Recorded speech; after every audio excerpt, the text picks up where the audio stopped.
Okay.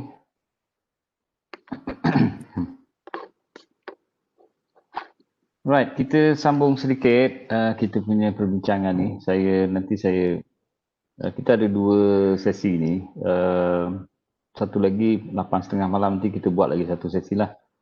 And petang ni kita cuba buat. And then ada beberapa tugasan ataupun task yang mungkin perlu dibuat, prepare untuk kita discuss malam nanti. Malam nanti. So setakat ni untuk yang petang ni saya akan cuba sebut beberapa perkara berkaitan dengan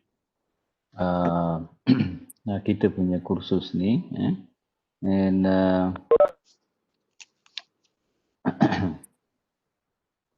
right, biar saya share dulu konten ni. Right. Siapa nak off video tu off dulu pun tak apalah. Alright, macam yang saya sebut malam tadi, saya dah setkan dia punya platform untuk submission tu. Ada yang tugasan-tugasan tu. Yang pertama ni draft tugasan, maknanya semua berpeluang untuk hantar draft tu sebelum ataupun pada 20 hari bulan lah, selewat-lewatnya pada atau sebelum 20 hari bulan. So jadi mana-mana yang rasa nak hantar dia punya draft, so hantarlah. Saya tutup pada 20 Januari. Nanti saya setkan balik timing dia ni. Dia punya time. Jadi kalau perhatikan dekat situ, so jadi nanti you upload lah. Jadi ada ruang untuk saya semak. And kemudian yang proposal ringkas ni satu pun sama, saya dah masukkan. Ini yang 1, 2 dan 3 ni semua saya dah letakkan 25 hari bulan. So maknanya nanti tinggal upload lah di situ. Saya punya harapan saya punya jangkaan tu adalah yang hantar draft dulu untuk disemak and sebelum diselesaikan dan disubmit dalam link tugasan-tugasan tertentu itu. Okey, petang ni saya cuba nak sebut sedikit berkenaan dengan format penulisan ni. Format penulisan. Ini saya ada bagikan link ni. Kalau perhatikan kat sini, ni link dia. Nanti boleh semak lah. You klik saja di situ, dia akan keluar lah. Dia akan keluar. So ini dia punya link yang saya berikan, yang saya share tu, untuk masing-masing semak dan boleh dipikirkan macam mana nak menghasilkan PSM. Jadi saya dalam bahan ini ada saya cadangkan untuk penghasilan PSM. Macam saya kata PSM tu ada dua, PSM 1 dan PSM 2. PSM 1 biasanya bab 1, 2 dan 3. Dan kalau kita bandingkan dengan tugasan yang kita buat tu, dia sebenarnya berkaitan dengan proposal tu lah, proposal ringkas. Cuma proposal ringkas itu saya susun macam tu supaya you nampak dia punya flow, apa yang perlu ada dalam apa yang dinamakan proposal. Jadi PSM 1 itu mengandungi bab 1, bab 2 dan bab 3. Bab 3. Kemudian PSM 2 biasalah daripada bab 1 sampailah selesai. Tak kisahlah berapa bab yang kita ada. Right? Jadi kalau perhatikan dekat sini, saya ada berikan dia punya jumlah muka surat yang dicadangkan untuk ditulis bagi tiap-tiap tahap tu. Yang ini 15 hingga 20 muka surat untuk PSM. Dan yang ini untuk masters ni, top course, mixed mode dan full research. Ni untuk apa nama tu, masters. Itu dia punya jumlah muka surat dia 25, 30, 30, 35, 35, 40. Dan kita ada cadangan untuk EDD 35 hingga 40. Manakala PhD, yang ini untuk kedoktoran EDD dan PhD. Kalau PhD itu kita expect boleh dihasilkan dalam 45 hingga 50 muka surat. So itu dia punya jangkaan. Jadi kita boleh expect lah. Kita boleh expect dalam penulisan tu anggaran muka surat tu lebih kurang 15 hingga 20 muka surat. So jadi kalau kita nak menuliskan, malam tadi ada yang kata susah menulis lah, tak pandai menulis lah. Jadi pada ketika inilah yang proposal dan juga analisis simulasi data itu memberi peluang kepada kita untuk praktis menulis. Jadi bila masuk PSM nanti, rasanya berapa? Sem depan Soal? Sem depan daftar PSM Doktor. Bila dah mula daftar tu, jadi kita dah tak ada masa untuk fikir macam mana nak tulis, tak pandai nak menulis. Itu dia sebenarnya akan mengganggu proses perlaksanaan PSM1.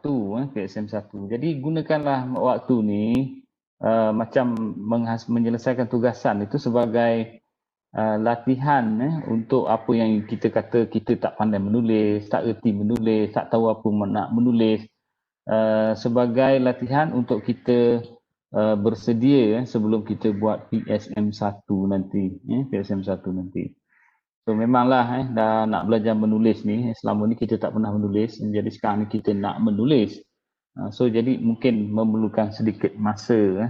Jadi menulis ni macam biasalah, tak boleh tidak, tak boleh dihafal, tak boleh diingat, tetapi perlu dilatih. Bila kita menulis sebenarnya otak kita berjalan. Okay? Bila menulis otak kita berjalan, sentiasa memikirkan apa yang ingin dituliskan. The same thing, the same way macam kita bercakap, bercerita, menerangkan sesuatu kepada orang. Jadi semasa kita menerangkan tu, kita susun dia punya ayat menerangkan tu dengan susunan ayat yang mudah difahami, yang jelas, tepat, berkenaan dengan apa yang ingin kita sampaikan. So the same thing lah dalam penulisan. Cuma bezanya kalau verbal tu menerangkan secara verbal, so kita menerangkan macam sekarang ni lah saya sebutkan. Jadi pemilihan perkataan apa semua tu, itu antara perkara-perkara yang asas, yang macam mana kita kata sangat penting untuk membantu kita dalam menyelesaikan penulisan. Ini pun samalah, kadang-kadang balik kepada asal, macam mana kita belajar menulis ayat dan sebagainya. So itu mungkin boleh membantu kita dalam menyelesaikan ataupun menyiapkan hasil penulisan kita. Now, jadi kalau you perhatikan bab 1 ni, dia kata introduction ataupun pendahuluan. Mungkin saya boleh share juga nanti apa nama, kejap ya, tesis yang saya dah share dekat sini. Contoh kajian PSM. Ini nanti saya inilah, saya suggest supaya boleh difikirkan, macam ni.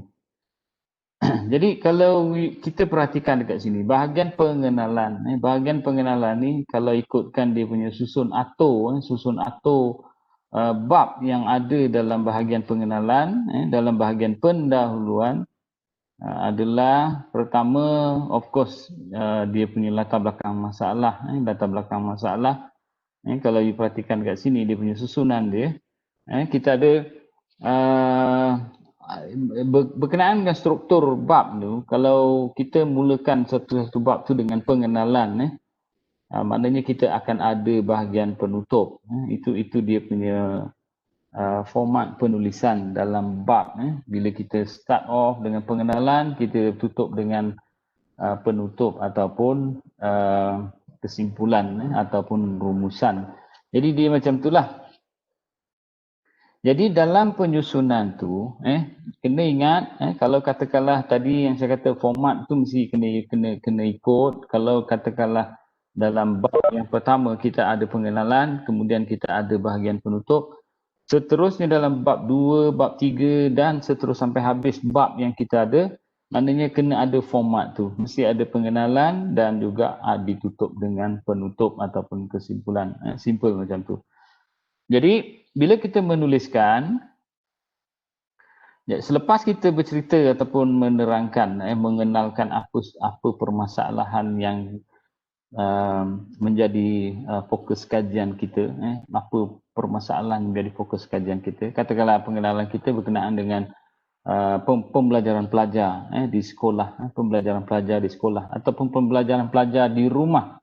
Mungkin kita boleh masuk macam tu. So, kita buat sedikit pengenalan berkenaan dengan permasalahan pembelajaran pelajar di sekolah ataupun di rumah. Jadi kalau kita perhatikan dekat sini, bahagian pengenalan, the whole idea of the chapter. Maknanya chapter 1 itulah, bab 1 itulah apa yang menjadi sebab kepada kita punya penulisan bab 1 ataupun kita punya kajian. Jadi kalau diperhatikan dekat sini, biasanya dia menuliskan bercerita secara umum berkenaan dengan permasalahan belajar pelajar. Jadi kalau kita kata kita nak buat kajian berkenaan dengan masalah pembelajaran pelajar, so maknanya kita berikan satu penjelasan ataupun penulisan berkenaan dengan pembelajaran pelajar di sekolah, pembelajaran pelajar di sekolah. Sebab bila sebut pembelajaran pelajar di sekolah, kita ceritalah secara umum. Apa yang kita masukkan dengan pembelajaran tu, apa semua tu, and then mungkin dari segi pelaksanaan ataupun dari segi tingkah laku ataupun dari segi konsep yang kita boleh sebutkan kat situ, pembelajaran pelajar itu macam mana berlaku di dalam kelas dan sebagainya. So itu sebagai pengenalan, kata penghantar kepada permasalahan menjadi fokus kajian kita lah. Itu introduction. So belajarlah menulis. Kalau you perhatikan dekat sini, macam kajian ni yang saya berikan contoh ni. So dia ceritalah, ini cara mana dia menulis. Ini kemahiran menulis sebenarnya. Kemahiran menulis. Adalah dimasukkan sedikit daripada dapatan-dapatan kajian, untuk contohnya kadang-kadang ada laporan statistik yang dibuat oleh jabatan ataupun yang dibuat oleh sekolah dalam buku-buku laporan ataupun mungkin daripada kajian-kajian lepas yang berkaitan dengan pembelajaran pelajar. So, jadi kalau kita perhatikan dekat situ, selepas kita memperkenalkan apa permasalahan yang kita nak laksanakan, so itu dia kata dalam lebih kurang, macam tadi saya kata, lebih kurang 2 muka surat lah untuk PSM 1. Ini tengok 15 hingga 20 muka surat. Jadi 2 muka surat kita gunakan untuk menerangkan kita punya introduction ataupun pengenalan kepada permasalahan kajian. And then bila habis saja tu, masuk kepada bahagian yang kedua, iaitu latar belakang masalah. Inilah yang dibuat dalam proposal kita, iaitu bahagian latar belakang masalah. Kita mengemukakan kenapa pembelajaran pelajar itu merupakan satu masalah dalam kajian kita. Katakanlah pembelajaran pelajar ini mempunyai kaitan dengan pencapaian ataupun pembelajaran pelajar ini berkaitan dengan pembentukan tingkah laku. So itu mungkin antara perkara-perkara yang menarik yang dikaji oleh pengkaji terdahulu dan kita terangkan pada bahagian background ataupun latar belakang masalah. Kenapa pembelajaran pelajar itu menjadi saya punya fokus kajian. So kita bincangkanlah kajian-kajian lepas. Kalau katakanlah contohnya pembelajaran pelajar itu dikaitkan dengan pencapaian. Kenapa kita kaitkan dengan pencapaian? kerana mungkin dalam konteks pembelajaran pelajar itu ada dikaitkan dengan gaya pembelajaran, pendekatan pengajaran. Itu antara perkara-perkara yang boleh kita timbulkan berkaitan dengan pembelajaran pelajar. So kita bincangkan beberapa kajian-kajian lepas, kita jadikan dia sebagai sebagai bukti yang menunjukkan bahawa, katakanlah tadi antara yang kita tulis, pembelajaran pelajar berkaitan dengan pencapaian pelajar. So ini menurut siapa? Menurut Ahmad tahun 98 ataupun menurut Ahmad tahun 2019. So itu. And then terangkan lagi lah, macam yang saya cadangkan dulu. Habis saja background tu, kita ada satu bahagian yang dipanggil statement. Kita menyatakan statement. Sebab itu dia kata statement ni kita hanya perlukan lebih kurang dalam satu muka surat saja. Kenapa pendek? Kerana kita nak state, kita nak nyatakan apa fokus kajian kita.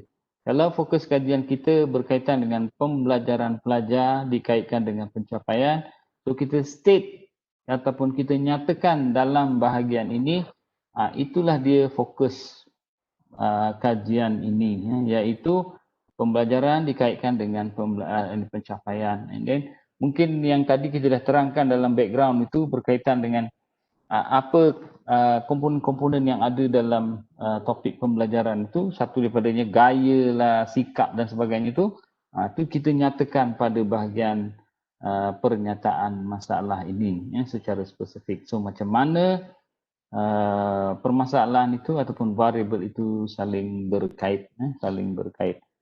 Itu saja. Sebab tu dia kata satu muka surat, tak perlu panjang-panjang. Kalau katakanlah nak membincangkan kajian-kajian lepas, tak payah buat di sini. Buat di dalam ini. Latar belakang masalah, problem background. Okay? Jadi kadang-kadang ada pelajar dia masukkan dekat sini, bincangkan kajian-kajian lepas berkenaan dengan permasalahan yang menjadi fokus kajian. Sebenarnya tak perlu masukkan pada bahagian latar belakang masalah. And then kalau katakanlah perbincangan kajian-kajian lepas itu panjang dan sangat menarik, perlu dibincangkan secara mendalam. So tak, ceritakan sedikit tetapi nanti selebihnya dibawa ke dalam bab 2, iaitu bab literature review ataupun tinjauan literatur. So itu pernyataan masalah. Selepas saja pernyataan masalah, kita senaraikan objektif. Sebab tu tadi dia kata satu muka surat, kita hanya menyatakan apa masalah ataupun fokus kajian kita dengan menyatakan apa variabel kajian kita.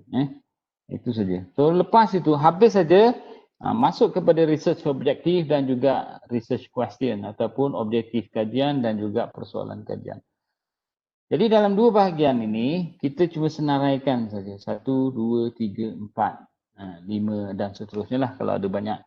So kita senaraikan saja. Daripada statement ni, kita ambil, kita susun dalam bentuk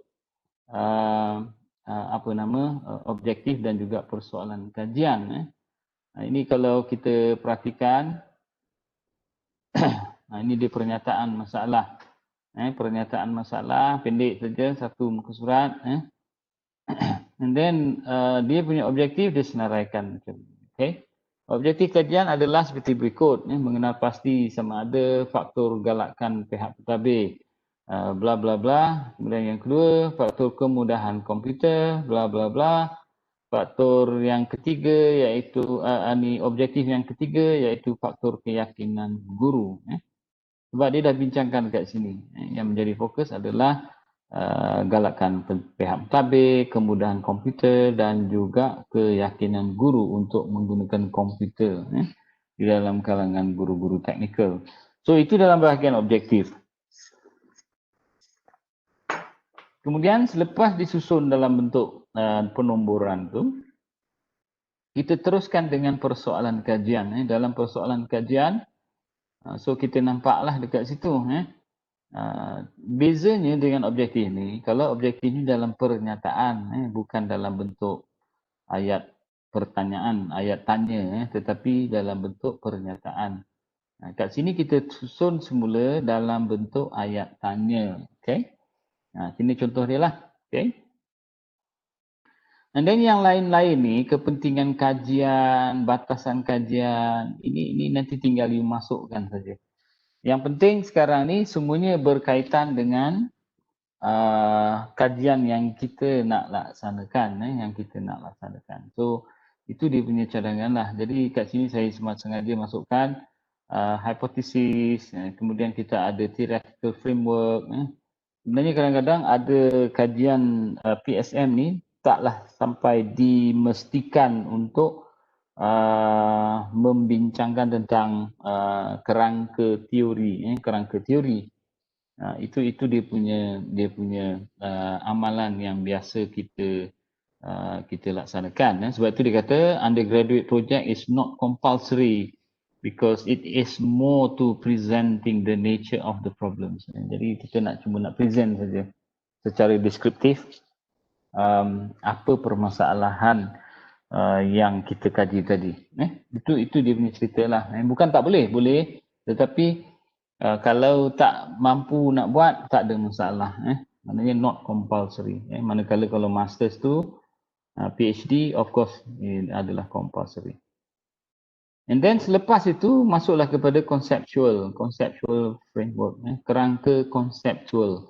Kerangka konseptual ni kalau you semak dekat sini, kita tengok ni, saya kan dah sebut tak semestinya kajian ini merupakan kajian yang baik, tetapi mungkin boleh kita jadikan panduan. Sini tak ada kerangka konsep, cuba kita tengok yang lain.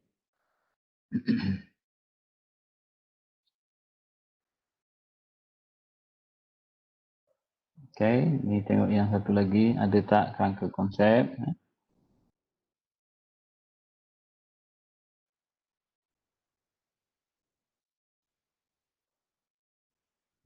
Pun tak ada, pun tak ada. So, maknanya bila kita sebut kerangka konsep, kerangka konsep maknanya dia dalam bentuk diagram. Kita susun kita punya variable tu dalam bentuk diagram. Right, macam mana diagram tu kita bentuk, dan kita ada berikan arrow ke kiri, ke kanan, ke atas, ke bawah. So bergantung kepada macam mana variable tersebut saling berkait. Biasanya dibentuk diberikan dalam bentuk diagram. Bila dah ada diagram, then adalah sedikit dia punya perbincangan. So itu antara yang kita sebut perkara-perkara penting yang kita perlu masukkan dalam bab 1. And then kalau katakanlah kita ada suatu terms atau definisi yang yang penting, yang unik dalam kajian ini, kita sebut, kita terangkan di situ. Cara mana kita menerangkan? Ialah dengan berdasarkan kepada kajian lepas, kajian lepas. Ini yang saya tuliskan kat sini. Using previous studies and also from dictionaries, encyclopedia. So itu antara cara mana kita nak menyiapkan dia punya definition. Saya rasa dalam thesis yang dihasilkan ini, ada dia punya definisi operational dia. Kalau kita perhatikan dekat situ, gaya pembelajaran aktivis, gaya pembelajaran reflektif. So ini antara contoh yang boleh difikirkan. Lepas itu jangan lupa bahagian conclusion ataupun penutup. Penutup. So kita buat sedikit semacam summary daripada perbincangan yang daripada bahagian latar belakang masalah sampailah kepada definisi operasional dan sebagainya tu kita rumuskan ke dalam bentuk pernyataan bahawa suatu kajian perlu dilaksanakan untuk melihat permasalahan-permasalahan yang dikemukakan. Okey, settle bab 1. Bab 1. Tak adalah susah sangat pun. Dia yang susah tu bila last minute lah disimpan. Ke 10 baru nak start, minggu ke 8 baru nak start. Itu susah. Kalau itu susah. Okey, tapi kalau dah mula daripada awal rasanya okey, tak ada masalah. Okey, ada nak tanya? Silakan.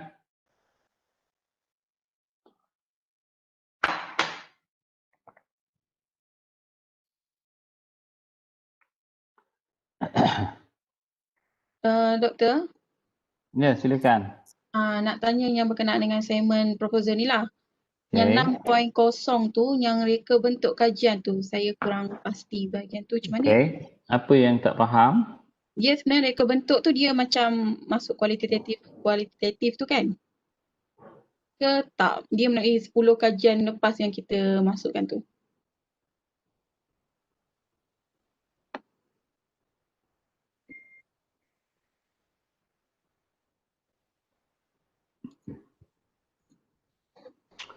Okey, yang apa 6.0 ni. Ya. So, apa yang tak jelas tadi? Dan nak buat reka bentuk kajian tu. Situ kan saya sebut, you kena kemukakan reka bentuk kajian yang ingin digunakan. You nak guna apa? Itu dia. Kan reka bentuk saya dah sebutkan, reka bentuk kuantitatif dengan kualitatif. Betul? Itulah dia yang perlu diterangkan pada bahagian 6.0. So, bila dikata reka bentuk tu, apa reka bentuk yang kita nak gunakan? Kalau you nak guna kuantitatif, so you kena jelaskan dekat situlah. Mengikut pendekatan kuantitatif. Kalau you nak gunakan reka bentuk kualitatif, so you kena terangkanlah secara kajian kualitatif.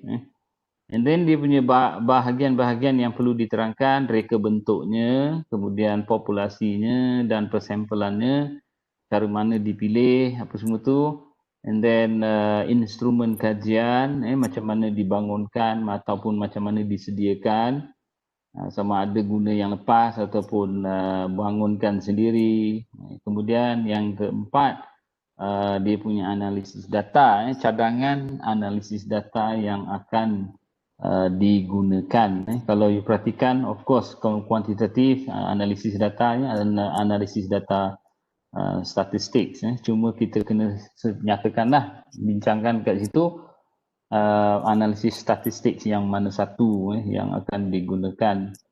And then kalau yang kualitatif, mungkin kita kata analisis kandungan, analisis kandungan, mengikut analisis kandungan data kualitatif. So itu yang kita perlu sediakan ataupun perlu tuliskan dalam bahagian 6.0. So bergantunglah you nak buat menggunakan apa nama tu, dia punya reka bentuk apa. Kalau kuantitatif, Kalau kualitatif, then you explain lah as di kualitatif punya kajian. Cuma saya nak jelaskan kat sini, dia tengok objektif dan persoalan kajian. Kalau objektifnya, ingat kuantitatif dengan kualitatif. Kalau ceritanya nak tengok perbezaan, nak tengok perkaitan ataupun hubungan ataupun korelasi ataupun nak lihat pengaruh, itu sebenarnya mengukur kekuatan satu-satu perkaitan. Sama ada perbezaan tu sangat kuat, sangat ketara, ataupun korelasi itu sangat kuat, ataupun lemah, ataupun pengaruh itu sangat kuat. So ini memang merujuk kepada kajian kuantitatif. Jangan keliru macam itulah. Jadi kalau dah tulisan objektif dan persoalannya macam tu, jelaslah dalam bahagian 6.0, reka bentuk yang digunakan adalah reka bentuk kuantitatif. Tapi kalau kita tulis objektif dan persoalan kajian itu dengan bertujuan untuk meneroka pengalaman individu ataupun pelajar ataupun guru berkaitan dengan apa yang kita nak kaji itulah. Kita nak meneroka pengalaman mereka, itu dah menunjukkan bahawa reka bentuknya adalah reka bentuk kualitatif. Jangan keliru kat situ. Nanti you tulis korelasi lah, you tulis pengaruh lah, perbezaan ke, tahap ke, tapi guna kaedah ataupun reka bentuk kualitatif. Itu dah salah dia punya perkaitan kat situlah. Jadi dia kena selari. Kalau objektif dan persoalannya menunjukkan ciri-ciri kuantitatif, dia pergi kepada 6.0, reka bentuk kuantitatif. Kalau ciri-ciri kualitatif, reka bentuknya adalah reka bentuk kualitatif. Doktor? Ya. Kalau kita pasal tahap persediaan guru tu kuanti kan? Dia cerita kuantiti kan? Dah cerita kuantiti. Itulah dia. Kita kata itu dah nampak pergi kepada kuantitatif. Jadi dia bezanya itu je kalau nak tengok. Kalau bercerita tentang kekuatan tinggi rendah tahap kan, tahap tinggi rendah, kemudian korelasinya kuat ke tak kuat, ataupun pengaruhnya kuat tak kuat, perbezaannya ketara ke tak ketara, itu dah melibatkan tahap tau. Bila melibatkan tahap tu memang kuantitatif lah. Tapi kalau nak meneroka pengalaman, kita nak teroka pengalaman, kita tak cerita pun nak ukur tahap ke pengaruh ke apa, tapi kita nak tengok macam mana mereka melalui proses pembelajaran secara online contohnya. So, itu dah nampak lah, itu kajian kualitatif. Okay? Boleh? Maksudnya reka bentuk kajian tu berdasarkan daripada 4.0 dan 5.0, dari situlah kita buat kesimpulan antara itu kualitatif atau Dia kena selari. Dia kena selari macam tu. Dia kena align. Kalau macam tu yang saya kata, kalau ciri-cirinya menunjukkan ciri-ciri kuantitatif, 6.0 mestilah reka bentuk kuantitatif. Macam itulah. Dia tak boleh lari lah. Kalau cirinya kualitatif, so 6.0 itu bercerita tentang reka bentuk kualitatif. So jangan larilah macam tu. Alright? Okay. Okay, ada lagi?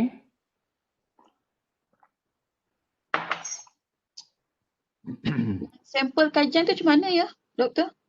Termasuklah cadangan sampel kajian. Ya cadang lah. You nak kaji siapa? Kalau you nak kaji, kan saya dah tunjukkan, kita dah discuss persampelan, populasi dan persampelan kan. Sampel kuantitatif dan kualitatif. Jadi you tengok balik lah. Kalau katakanlah yang you nak study ni adalah pelajar, kumpulan pelajar. So kalau katakanlah kajian ni kajian kuantitatif. So apa jenis populasi persampelan yang boleh digunakan? Itu yang you kena semak balik apa yang kita dah discuss. Kan situ persampelan ada persampelan rawak dengan persampelan tidak rawak. Kemudian dalam rawak itu ada lagi pecahan-pecahan dia. Strata lah, rawak mudah lah, macam-macam lagi jenis tu. Itu antara perkara yang perlu dipertimbangkan. Perlu dipertimbangkan. And then bukan itu saja tetapi nyatakan macam mana dipilih.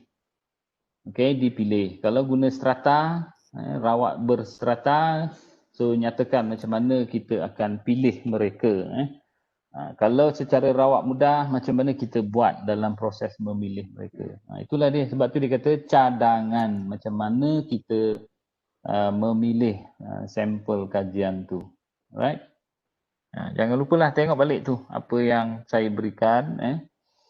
Buku tu pun boleh jadi maklumat tambahan. Boleh semak kat situ lah. Okay. Alright. Dan instrumen pun sama. Dia kata, macam saya kata, yang ingin digunakan. So bila cerita instrumen kajian tu, maknanya macam mana kita sediakan instrumen tu. Itu pun kita sebutkanlah dalam bahagian 6.0 tu. Adakah instrumen itu kita bangunkan sendiri ataupun kita ambil daripada instrumen kajian-kajian lepas. Macam mana kita gunakan. Kalau kita gunakan, kita ambil daripada kajian lepas dengan cara ubah suai. So kita sebut kat situ ubah suai. Macam mana kita mengubah suai, apa yang diubah dan sebagainya. Kalau kita menggunakan strukturnya saja, kita tak menggunakan item, kita nyatakan kat situ. Itu antaranya lah. Ataupun kita bangunkan sendiri. Prosesnya macam mana kita bangunkan. Pertama kita senaraikan, tuliskan item, and then kita bangunkan dan sebagainya lah. Okay. Itulah dia yang perlu dituliskan. Saya pun dah cadangkan muka suratnya dekat situ. Mudah-mudahan boleh dijadikan panduan. Okay, ada soalan lain tak? Jadi kalau kita perhatikan dalam bahagian bab 2, tadi saya sebut ada ketikanya kajian-kajian lepas ataupun permasalahan yang dikemukakan melalui kajian-kajian lepas. Orang lain dah buat dan sebagainya. Dia dah buat ini, buat itu, buat ini. Jadi kita nampak dekat situ ada perkara-perkara penting yang perlu dibincangkan secara mendalam. Tadi dalam bahagian latar belakang kita tak bincang secara mendalam. Kita cuma highlight apa yang mereka dapat. dia dapat apa. Kan sebab tu saya kata tengok dalam abstract thesis ataupun abstract artikel tu, kita tengok dalam abstract tu kita dah tahu apa yang mereka dapat, apa dapatan kajian yang mereka dapat. Tapi ada ketikanya kita nak bincangkan secara detail berkenaan dengan permasalahan tersebut yang kita nyatakan dalam bahagian latar belakang masalah. Pada bahagian bab 2 inilah peluang kita untuk membincangkannya secara mendalam, Right, kajian-kajian lepas. So kita target kalau untuk PSM ni 25 hingga 30 muka surat. Kita boleh expect lah 25 hingga 30 muka surat.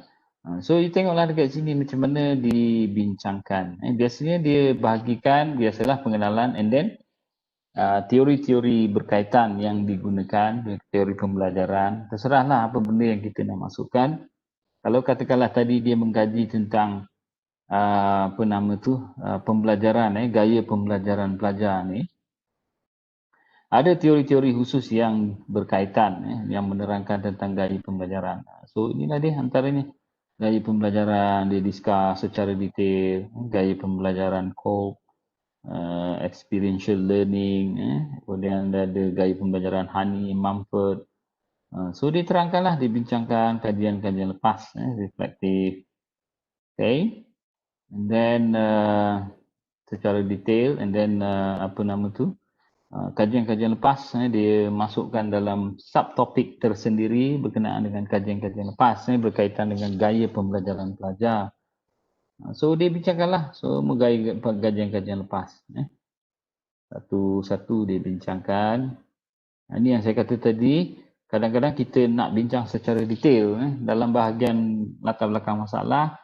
Kita tak adalah sampai detail macam menyatakan macam gini. Jumlah 353 guru profesional secara detail. Tak perlu. Sebab kita nak gunakan dia punya dapatan kajian saja. Apa yang dia dapat? Ada tak perkaitan? Itu saja cukup. Tapi bila masuk bab 2, kita ada ruang untuk membincangkan secara detail. Macam inilah. Okay, kita tengok dia punya kajian secara detail. Then nampaklah, nampak dia dah boleh masukkan skor. Sedangkan dalam bahagian latar belakang tak boleh, tak perlu. Sebab ruangannya sangat sedikit. So bincangkan, yang malam tadi ada yang tanya macam tu, bandingkan kaedah yang digunakan oleh pengkaji-pengkaji lepas. Di sinilah ruangannya yang boleh digunakan. Saya cadangkan jangan lupa baca kajian-kajian lepas yang saya share ni. Alright, supaya kita dapatlah sikit idea. Okey, dari segi susunan ini bergantung. Sebab tu saya berikan macam gini. Variabel 1, variabel 2, variabel 3, variabel 4. Mungkin banyak permasalahan ataupun topik ataupun isu yang ingin dibincangkan dalam bab 2 ni. So susun sajalah. Susun saja. And then finally, macam biasa, dengan conclusion ataupun kesimpulan ataupun penutup. Alright. Ada nak tanya? Silakan.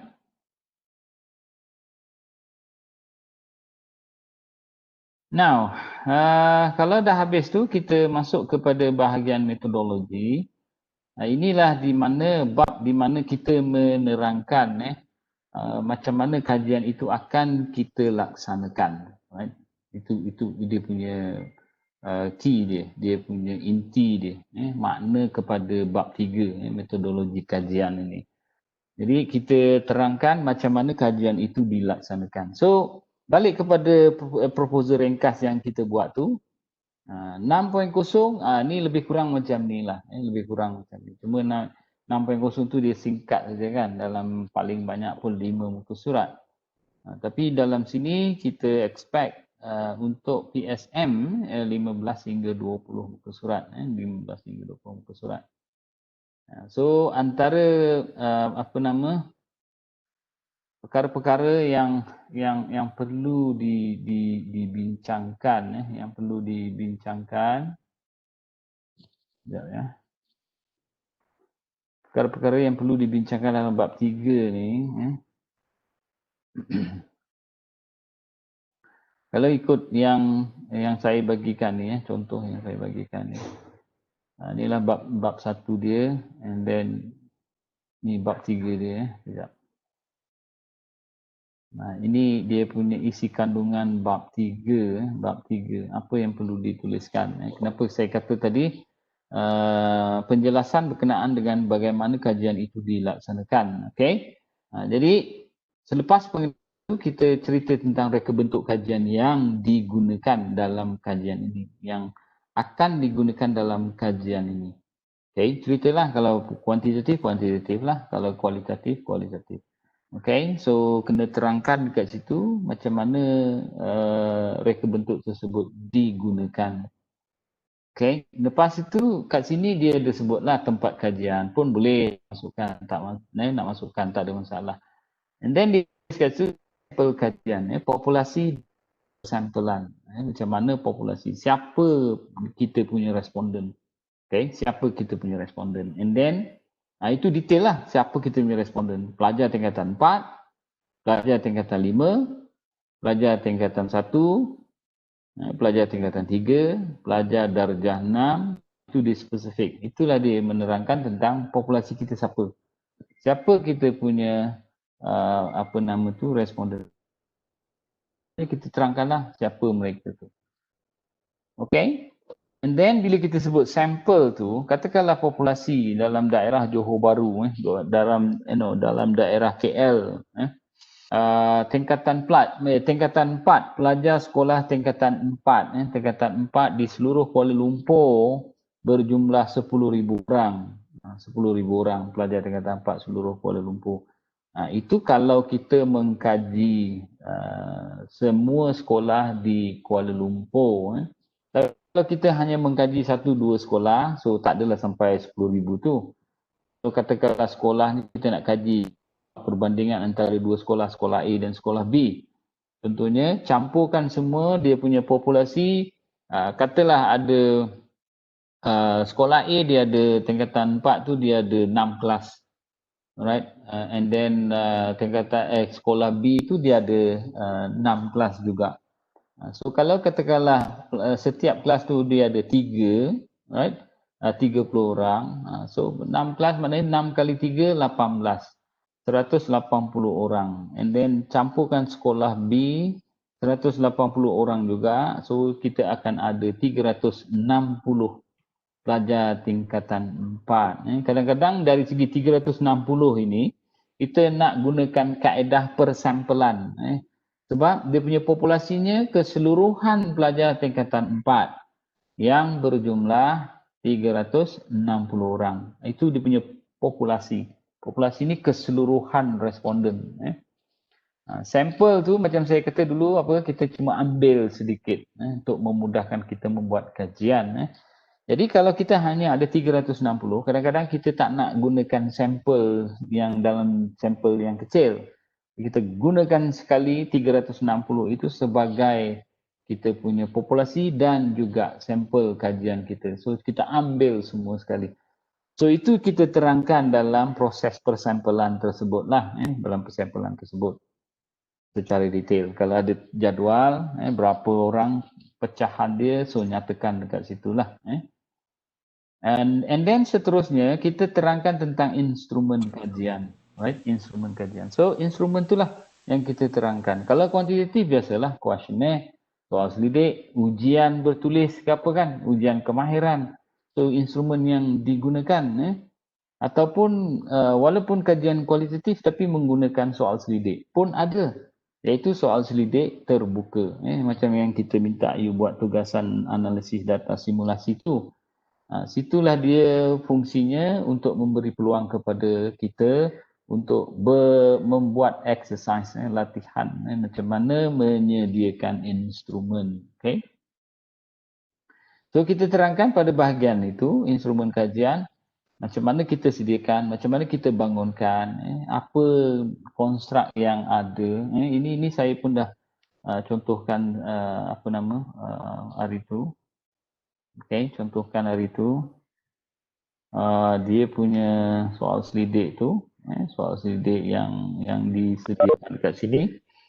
Contohnya tadi dia ada bahagian A iaitu demografi, bahagian B apa nama tu, konstruk-konstruk yang ingin dikaji dalam kajian, iaitu yang pertama galakan pihak pentadbir, kemudian dia ada kemudahan komputer, and then satu lagi keyakinan guru untuk menggunakan komputer. So inilah dia. Kita terangkan macam mana kita hasilkan instrumen ni. Adakah kita ambil daripada kajian terdahulu? Kalau kita ambil daripada siapa?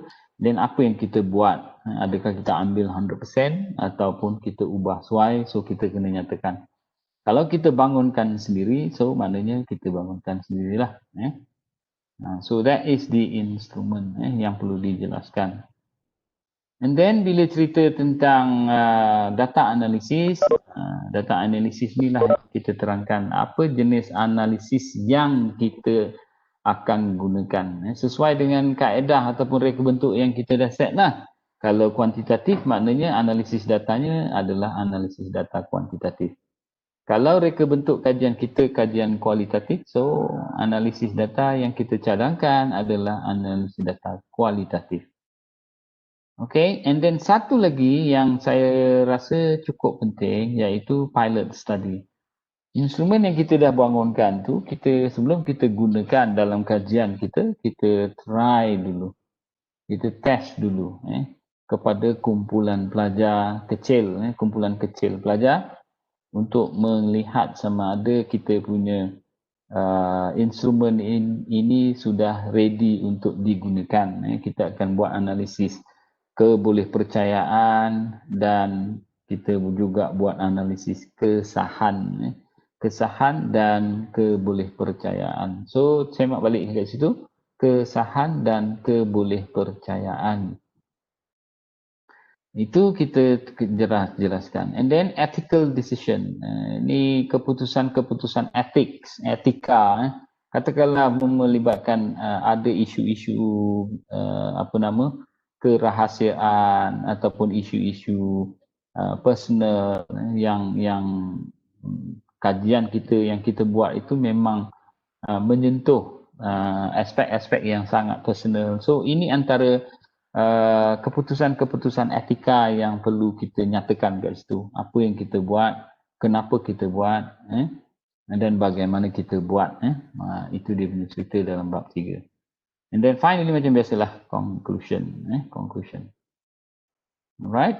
So kita expect supaya muka suratnya lebih kurang macam ni lah. Okay. Satu muka surat, introduction. And then reka bentuk 2 muka surat untuk undergraduate ni. 2 muka surat saja. And then untuk populasi dan persampulan, kita target dalam 3 muka surat boleh diceritakan. And then instrumen kajian. Kenapa saya kata panjang sedikit? Sebab instrumen ni dia banyak yang nak diceritakan. Konstruknya, item lah, and then macam mana dibangunkan, apa yang kita buat dan sebagainya. Itu kita bagi ruang lebih sedikit lah, 5 kat situ. And then analisis data yang kita cadangkan, 2 muka surat, 2 muka surat. Sama juga dengan pilot study, 2 muka surat. Kenapa kita kata 2 muka surat? Itulah dia. Kadang-kadang kita nak masukkan analisis data kita, analisis kesahan, analisis kebolehpercayaan dekat sini.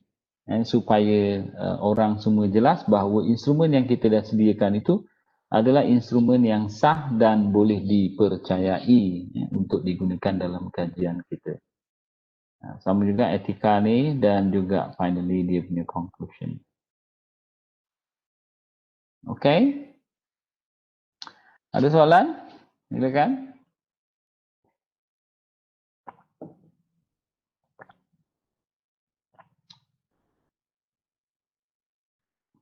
Now, bila kita cerita bab yang keempat, maknanya kalau 1, 2, 3 tu PSM 1. Okay, kita dah tahulah. Sebab tu dalam penulisan PSM 1, dia menggunakan konteks ayat yang belum dilaksanakan. Sebab itu dalam bahagian metodologi ni, Ayat-ayat yang biasanya digunakan, dia akan menggunakan perkataan akan, akan, ataupun will.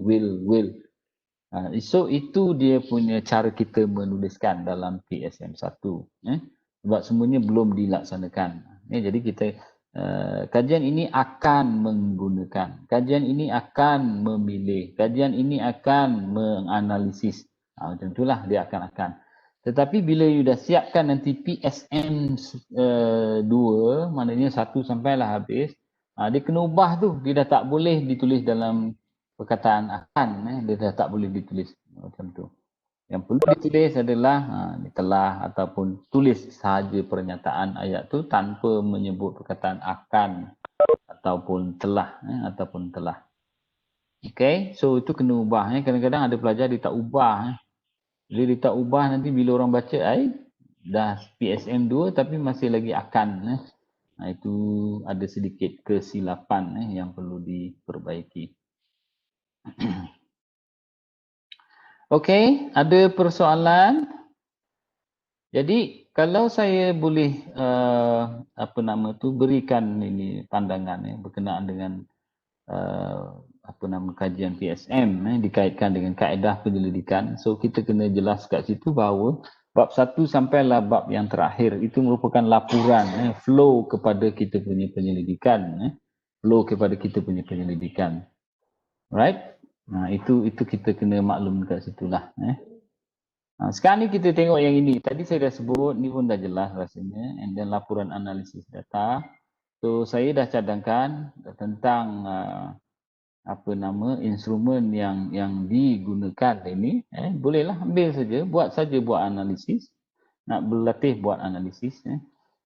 Contohnya yang ini ambil satu, galakkan pihak pentadbir. Ambil lah ni 20 item ni. Okay. Kemudian ada yang lain ambil yang ini pula, kemudian komputer di sekolah. Tapi edarkan kepada kawan-kawan sila buat respon kepada soal selidik tersebut. And then cuba buka SPSS yang saya cadangkan. Dah cuba tengok dah SPSS tu. Kalau katakanlah you gunakan Excel pun boleh sebenarnya. Kalau masukkan dalam Excel pun kita boleh gunakan. Masukkan saja Excel tu. And then di sini ada analisisnya. Okay. Macam-macam kita boleh buat dekat sini. Alright. Ini analisis. Apa yang kita nak. Macam-macam. Kita nak tengok sum, kita nak tengok average ataupun maximum, minimum, more function. Macam-macam ada. Tengoklah. Okay. Right. Ini antaranya yang boleh kita tengok. Macam ni standard deviation pun dia boleh berikan dalam Excel ni. Standard deviation. Okay. Alright. Saya minta tolong baca ini. Tolong baca yang ini.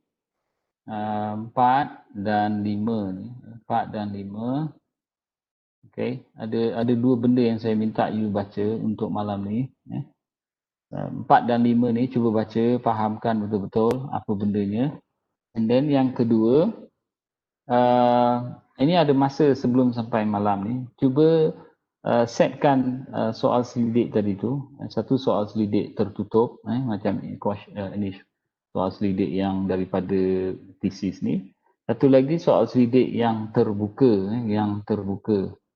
Okay, yang terbuka yang diberikan kepada kita punya kawan-kawan untuk dituliskan. Ambillah satu dua soalan. Satu soalan, bagaimana perasaan anda semasa mengikuti kelas pembelajaran online ataupun dalam talian? Apa masalah yang dihadapi? Berikan dia komen.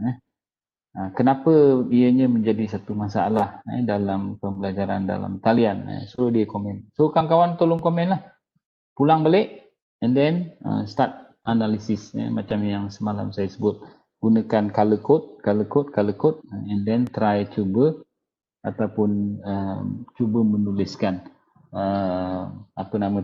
data daripada komen yang diberikan secara bertulis tersebut lah. So jadi ada dua, satu baca tadi yang 4 dan 5 ni. Okay. And then yang kedua, saya harap cuba edarkan kepada kawan-kawan, dua tadi simulasi tu. Kumpulkan dulu data tu, cuba kumpulkan dulu, edarkan kepada kawan, kawan respon, tengok macam mana, cuba masukkan dalam Excel ke, dalam SPSS ke, ataupun dalam Word ke, terserah kepada kita lah. Kalau yang kualitatif, masukkan dalam Word. Kalau pandai pakai guna NVivo, gunakan NVivo. Kalau yang kuantitatif, gunakan sama ada SPSS ataupun Excel. So saya harap edarkan pada masa ni. Kita ada sampai beberapa jam ni untuk settlekan and then edar. So semua kena respon lah. Saya harap macam tu. Boleh buat tu? Gunakan masa yang ada ni. Malam nanti kita cuba tengok yang itu macam mana. Okay? Nak bantu you macam mana nak selesaikan tugasan 2 dan 3 tu ya. Betul. Okay, ya silakan. Maksudnya jadi yang saya buat soalan tu untuk pada tugasan nombor 2 tu kan. Okay. Okay, kan Dr. cakap kena cari yang tertutup. Apa dia? Soal semula tak berapa jelas tadi. Maksudnya tadi Dr. suruh kami cari soalan terbuka dengan soalan tertutup. Jadi saya nak fahamkan, maksudnya soalan terbuka tu untuk kuantitatif dan soalan tertutup tu untuk kuantitatif, betul tak? Kuantitatif, ya betul. Macam tu kan? Okay. So sekarang ni siapkan yang itu and then ambil masa yang ada ni. Terus buat dan buatkan dalam Word lah, dalam Word katalah tadi you dah ambil 10 soal selidik, 10 soal selidik, senarai item daripada thesis tadi tu, contohlah ya. And then you masukkan dalam Word macam gini and then you edar kepada kawan-kawan, So kawan-kawan akan respon terus. Jangan tunggulah. Maknanya masing-masing buat sekarang. Satu kan dia kumpulan kan, satu kumpulan tu ada 2. So satu fokus kepada yang kuantitatif ni, edarkan. Yang satu lagi sediakan soal selidik terbuka untuk kawan-kawan tuliskan komen dalam kolom yang diberikan. Tapi sebelum you buat masing-masing macam itu, you discuss dulu dengan group member lah, group member. Ada yang 3 tu, so satu kumpulan ada yang 3 tu. So lepas tu dah settle and then cuba edar. Bila edar saja semua kena aware lah, semua kena respon dan serah balik. Okay, serah balik. Macam itulah. Daripada situ nanti cuba buat analisis, masukkan ke tu. Okay, yang penting sekarang baca yang nombor 4, nombor 5 tadi yang dalam struktur bab tu. And then yang kedua, siapkan dia punya instrumen tu, soal selidik tu, soal tulis selidik terbuka dan satu lagi soal selidik tertutup. And then edarkan kepada kawan-kawan dan collect balik daripada kawan-kawan and then ready untuk dianalisis sedikit. So malam nanti kita akan tengok 2 benda itulah. Satu, tengok yang dah feedback yang dah dapat balik and then dah mula nak macam mana nak analyse and then apa yang boleh dibuat daripada situ. Okay? Alright, boleh tak macam tu? Boleh, Doktor. Alright ya, ambil masa sikit lah. Ini ada berapa jam ni? 5, 3.30. Kita jumpa balik nanti 8.30. So saya bagikan tempoh yang itu untuk cuba selesaikan 2 benda tu. Okay. Siapkan soal selidik tu and then terus edar and then dapatkan balik. Right? Itu dulu kita buat and then nanti malam kita tengok macam mana. Apa respon yang dah dapat balik tu. Kita nak tengoklah. Jangan sampai ada yang tak jawab dan pulangkan balik sebab kita ada 19 orang. Jadi semua orang akan dapat balik dalam jumlah 18 responses soal selidik senarai yang telah diberikan jawapan. Saya cadangkan pakai email pun boleh. Nak senang pakai email lah. You email soalan tu. Saya tak tahu ada email macam mana, you ada group email ke tak ataupun ada email individu ke apa. So you hantar, siapkan soal selidik tu, you terus hantar kepada email kawan-kawan. So kawan-kawan akan respon ataupun reply. So everyone akan email. So kena pastikanlah sebab dia akan cross macam gini. Okay, dia akan cross macam ni. So jadi jangan sampai terlepas pandang lah kawan-kawan punya email. Alright. Okay, so saya tinggalkan dengan tugasan tu. Malam nanti 8.30 kita tengok apa kita punya hasil. Saya harap semua akan buat dan akan ada yang itulah. Jangan tak ada pula. Jangan tak ada, nanti susah kita nak discuss. Okay, so ada lagi soalan?